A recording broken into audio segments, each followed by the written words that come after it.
Welcome to this explainer. So, today we are taking a seriously deep philosophical dive into the invisible psychological forces that are constantly, and I mean constantly, shaping our digital lives.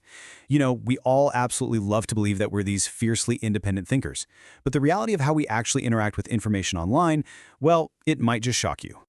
We're digging into the groundbreaking work of Gustave Le Bon today. And right up front, before we go literally any further, I have to tell you, this book must be read and analyzed. This is just a crack in a door. What we're unpacking in this explainer is really just the tip of this massive psychological iceberg that dictates almost everything we do on the internet. Picture this for a second. Think about the stark difference between the year 1895 and today. 120 years ago, our great-grandparents were navigating physically crowded streets, reading printed newspapers, going to actual physical rallies. Today, we navigate invisible crowds, endless scrolling feeds, and highly tuned algorithms. But here's the fascinating part. While the screens and the tech have totally transformed, our human nervous system hasn't had a single upgrade. The deeply wired creature that desperately wants to belong, to be seen, and to follow, that hasn't changed one bit. Consider this idea of the social simulation. You know that glowing rectangle in your pocket? It isn't actually showing you reality. Instead, it pulls you inside this invisible, highly curated social simulation. It's a feed ranked entirely by what grabs your attention and spikes your emotion.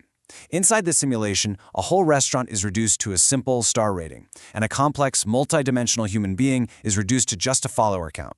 It feels completely, 100% real while you're in it, but it's really just presenting fragmented little pieces of the world, perfectly arranged to trigger your feelings. Okay, so to truly understand how we get played by this modern simulation, we have to travel back to 1895.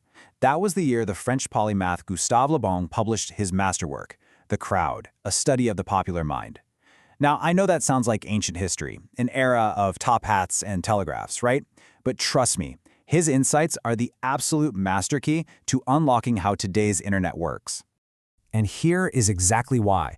Le Bon's theory of the crowd wasn't just about a physical mob rioting in a town square. He warned that the crowd is actually a psychological state.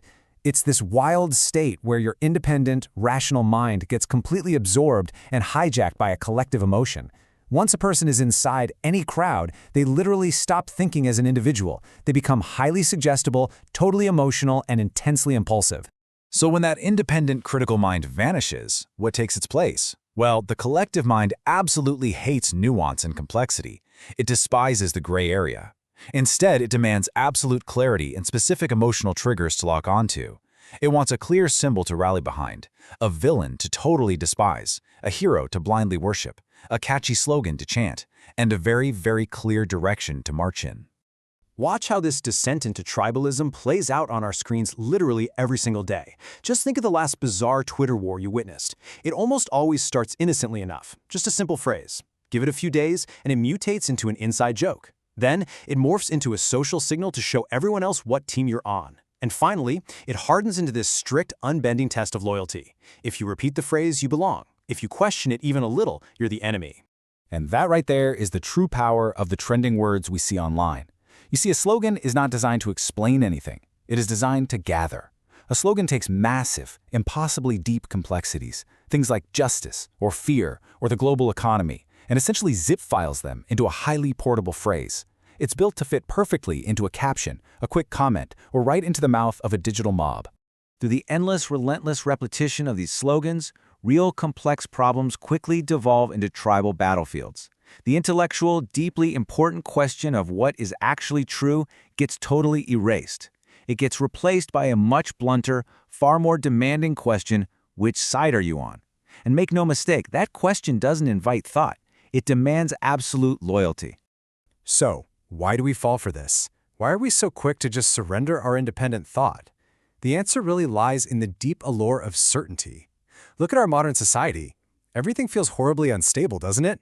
Prices are changing, trends shift overnight, jobs feel threatened, technology is disrupting literally everything. When the outside world feels like chaos, the absolute certainty offered by the crowd acts as this incredibly addictive relief from our private anxieties. Honestly, it just feels good to finally pick a side.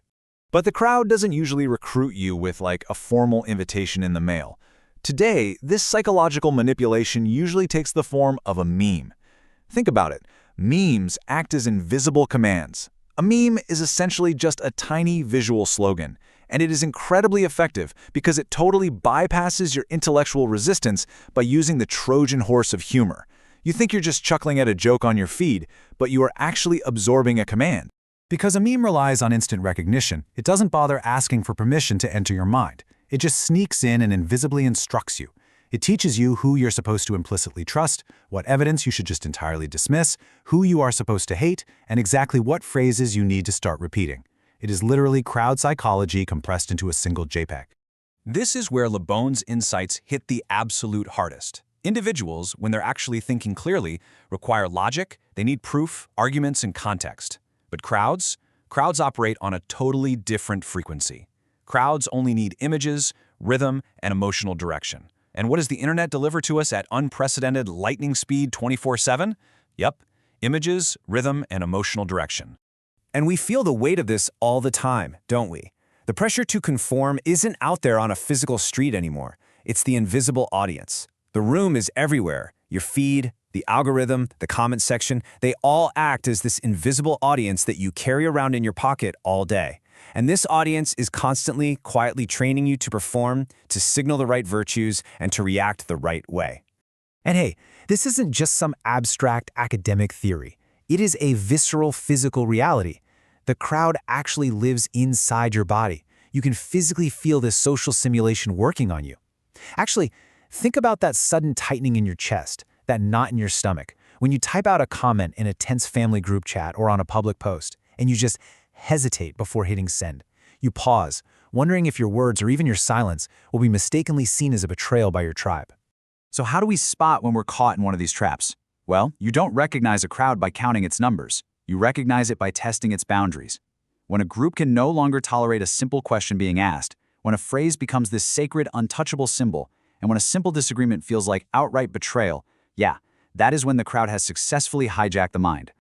Now let me be super clear about something here. Not all crowds are malicious. We shouldn't just inherently hate crowds. Throughout history, crowds have been absolutely necessary. Crowds protect the vulnerable, they awaken society to massive injustices, and they amplify individual suffering so loudly that it becomes impossible for the world to ignore. Practically every great demand for human dignity has required a crowd. However, the danger here is super insidious, because the greatest risk is losing your ability to think, even while you're inside a genuinely good cause. The scariest manipulation often doesn't feel like manipulation at all. It feels exactly like moral courage. You can support a profoundly good, just cause and still find yourself completely unconsciously possessed by the crowd, acting purely on repetition and peer pressure rather than your own reason. Le Bon said something brilliant. Every age has its hypnotic phrases, and most people are moving to a rhythm they did not compose.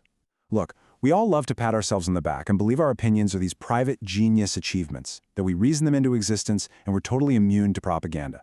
But the deeply uncomfortable truth we really have to face is that we are very often dancing to a rhythm written by someone else, handed straight to us by the feed. So instead of always looking outward and getting frustrated, asking why other people are so easily brainwashed by their algorithms and echo chambers, we need to use Le Bon's warnings to turn that philosophical lens inward. We have to interrogate our own certainties by asking ourselves this really tough question: what crowd has already taught me what to feel? And that brings us to the single most important question you can take away from this explainer today. Is this my thought, or was it handed to me? By forcing yourself to just pause before you post, before you rage, before you blindly agree, and asking that one question, you cultivate the awareness of an observer. You take one vital, conscious step outside the simulation. The crowd is always going to be there, right? But maybe, just maybe, you don't have to lose your mind to it.